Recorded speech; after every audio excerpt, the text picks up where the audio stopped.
Letter the 7th.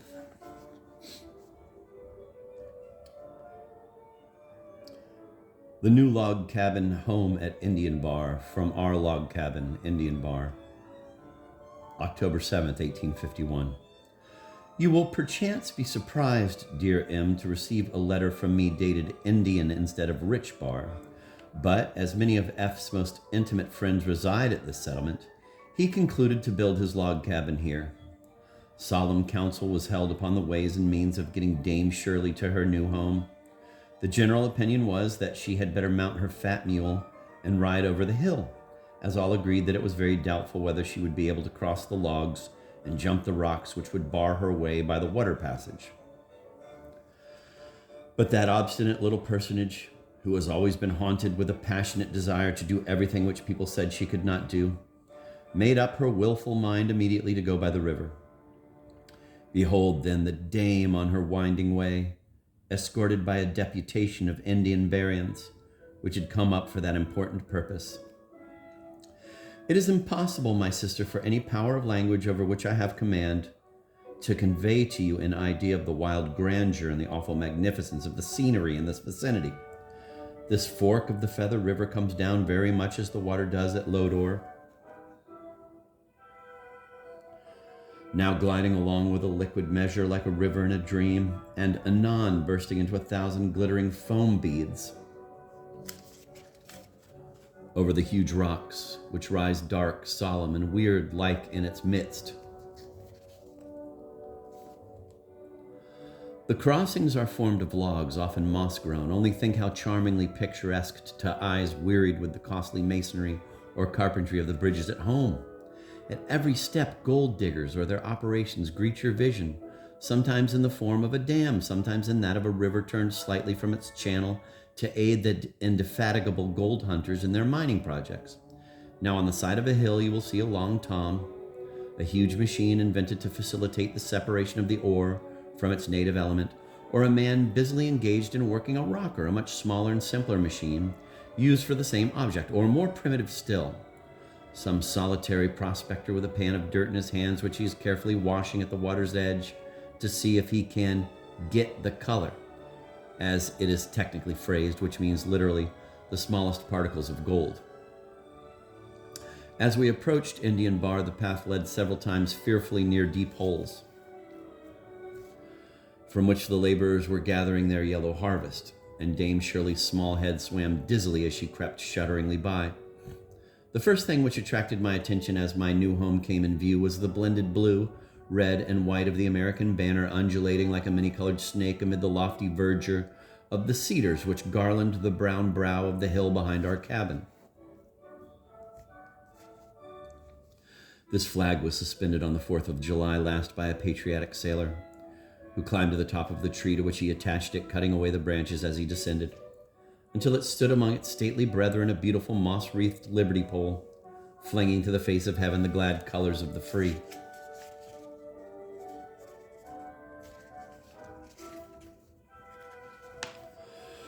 When I attempt, dear M, to describe one of these spots to you, I regret more than ever the ill health of my childhood which prevented my attaining any degree of excellence in sketching from nature. Had it not been for that interruption to my artistic education, I might, with a few touches of the pencil or brush, give you the place and its surroundings. But alas, my feeble pen will convey to you a very faint idea of its savage beauty. This bar is so small that it seems impossible that the tents and cabins scattered over it can amount to a dozen. There are, however, 20 in all, including those formed of calico shirts and pine boughs. With the exception of the paths leading to the different tenements, the entire level is covered with mining holes, on the edges of which lie the immense piles of dirt and stones which have been removed from the excavations.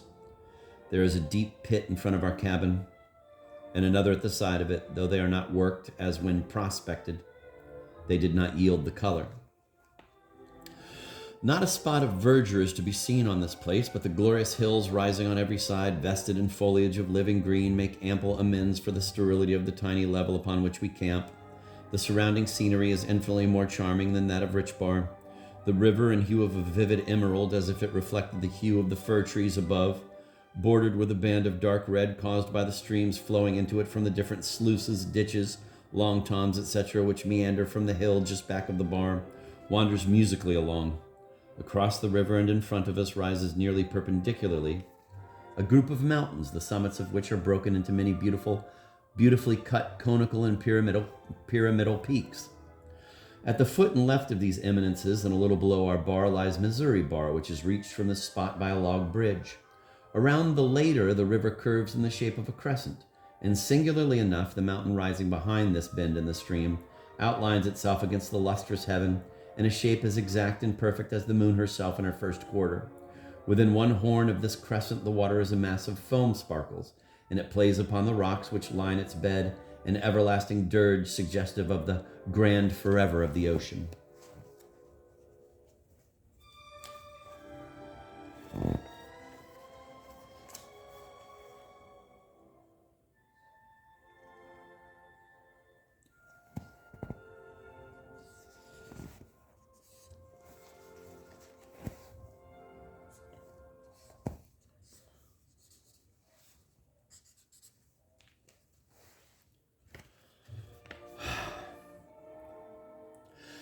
At present, the sun does not condescend to shine upon Indian Bar at all, and the old settlers tell me that he will not smile upon us for the next 3 months. But he nestles lovingly in patches of golden glory all along the brows of the different hills around us, and now and then stoops to kiss the topmost wave on the opposite shore of the Ria de las Plumas. The first artificial elegance which attracts your vision is a large rag shanty, roofed, however, with a rude kind of shingles, over the entrance of which is painted in red capitals, quote, "To what base uses do we come at last," end of quote, the name of the great Humboldt spelt without the D. This is the only hotel in this vicinity, and as there is a really excellent bowling alley attached to it, and the bar room has a floor upon which the miners can dance, and above all a cook who can play the violin, it is very popular. But the clinking of glasses and the swaggering air of some of the drinkers remind us that it is no place for a lady. So we'll pass through the dining room and, emerging at the Kitten, in a step or two reach our log cabin. Enter, my dear. You are perfectly welcome. Besides, we could not keep you out if we would, as there is not even a latch on the canvas door, though we really intend in a day or two to have a hook put upon it.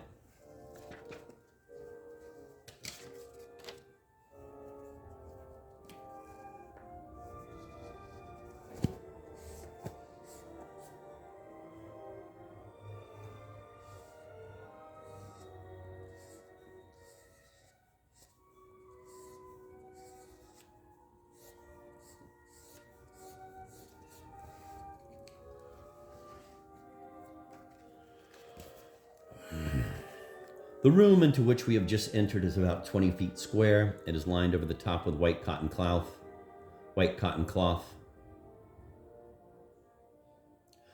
The breadths of which, being sewed together only in spots, stretch gracefully apart in many places, giving one a bird's eye view of the shingles above. The sides are hung with a gaudy chintz, which I consider a perfect marvel of calico printing. The artist seems to have exhausted himself on roses, from the largest cabbage down to the tiniest burgundy. He has arranged them in every possible variety of wreath, garland, bouquet, and single flower.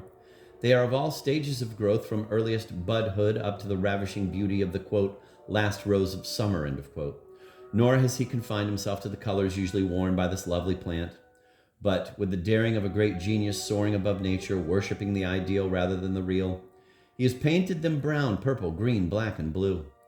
It would need a floral catalog to give you the names of all the varieties which bloom upon the calico, but judging by the shapes, which really are much like the originals, I can swear to moss roses, burgundies, York and Lancaster, tea roses, and multifloras. A curtain of the above described chintz, I shall hem it at the first opportunity, divides off a portion of the room, behind which stands a bedstead that in ponderosity leaves the empire couches far behind. But before I attempt the furniture, let me finish describing the cabin itself.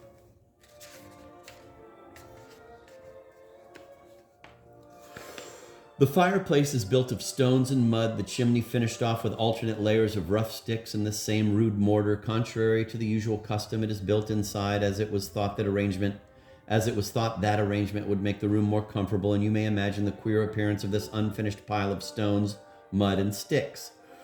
The mantelpiece, remember that on this portion of a great building some artists by their exquisite workmanship have become world-renowned, is formed of a beam of wood covered with strips of tin, procured from cans upon which still remain in black hieroglyphics the names of the different eatables which they formerly contained. 2 smooth stones, how delightfully primitive, do duty as fire dogs.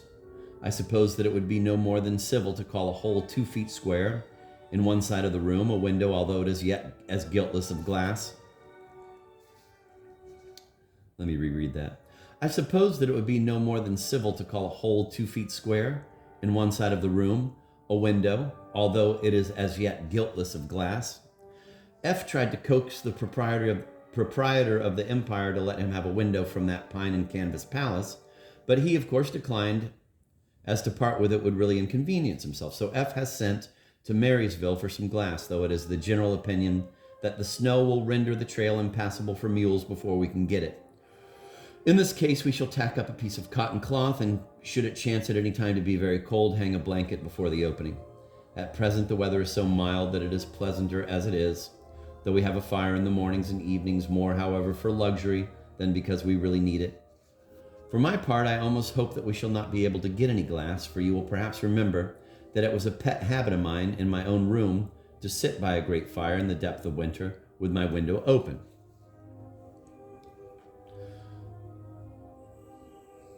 One of our friends had nailed up an immense quantity of unhemmed cotton cloth, very coarse, in front of this opening, and as he evidently prided himself upon the elegant style in which he had arranged the drapery, it went to my heart to take it down and suspend in its place some pretty blue linen curtains which I had brought from the valley.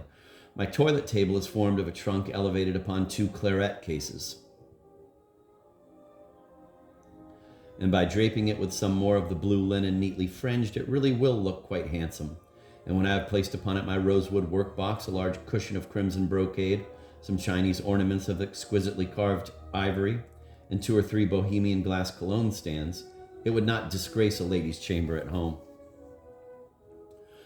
The looking glass is one of those which come in paper cases for dolls' houses. How different from the full-length psyches, so almost indispensable to a dressing room in the States.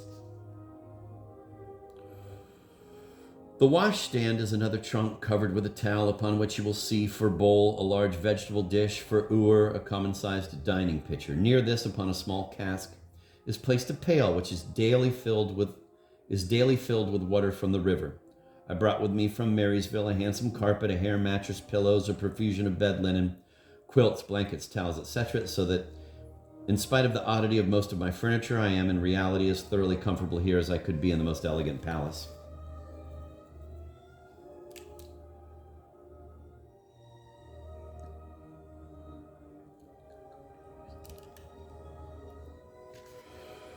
We have 4 chairs which were brought from the Empire. I seriously proposed having 3-legged stools.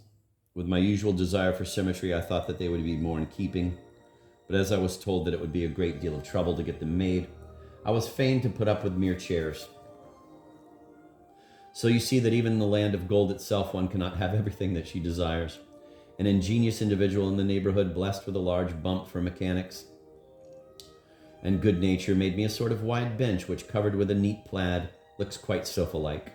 A little pine table with oilcloth tacked over the top of it stands in one corner of the room, upon which are arranged the chess and cribbage boards. There is a larger one for dining purposes, and as unpainted pine has always a most dreary look, F went everywhere in search of oilcloth for it, but there was none at any of the bars.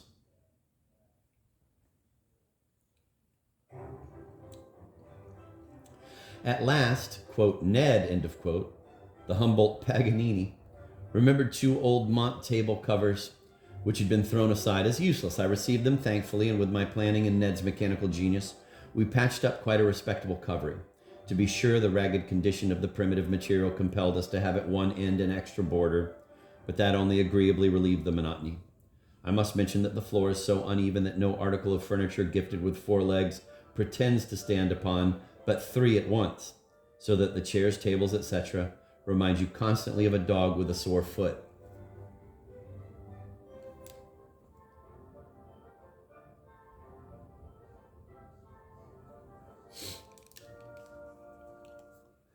At each end of the mantelpiece is arranged a candlestick, not, much to my regret, a block of wood with a hole in the center of it, but a real Britannia-ware candlestick.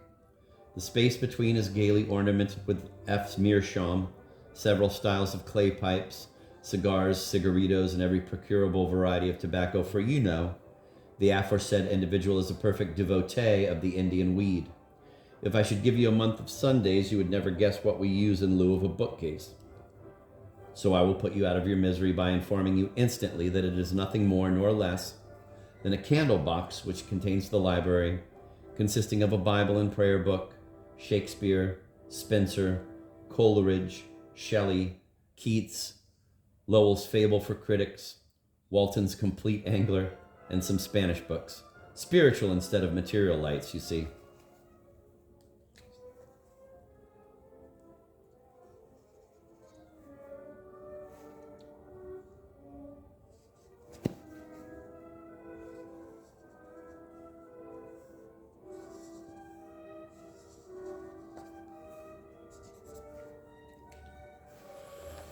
There, my dainty Lady Molly, I have given you, I fear, a wearisomely minute description of my new home. How would you like to winter in such an abode, in a place where there are no newspapers, no churches, lectures, concerts, or theaters? No fresh books, no shopping, calling, nor gossiping little tea drinkings. No parties, no balls, no picnics, no tableaux, no charades, no latest fashions, no Daily Mail. We have an express once a month. No promenades, no rides or drives, no vegetables but potatoes and onions, no milk, no eggs, no nothing? Now, I expect to be very happy here. This strange, odd life fascinates me. As for churches, the groves were God's first temples.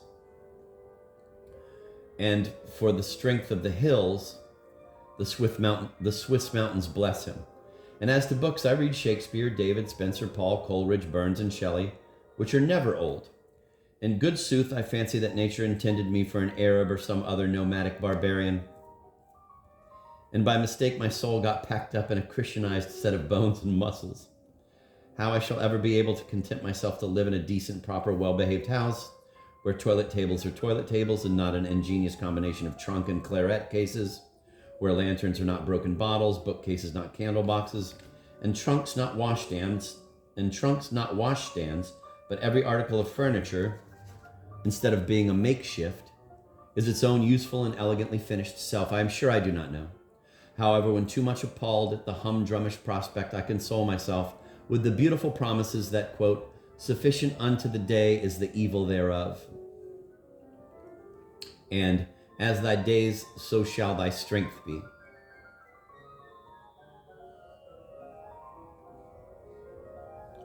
And trust that when it is again my lot to live amid the refinements and luxuries of civilization, I shall endure them with becoming philosophy and fortitude.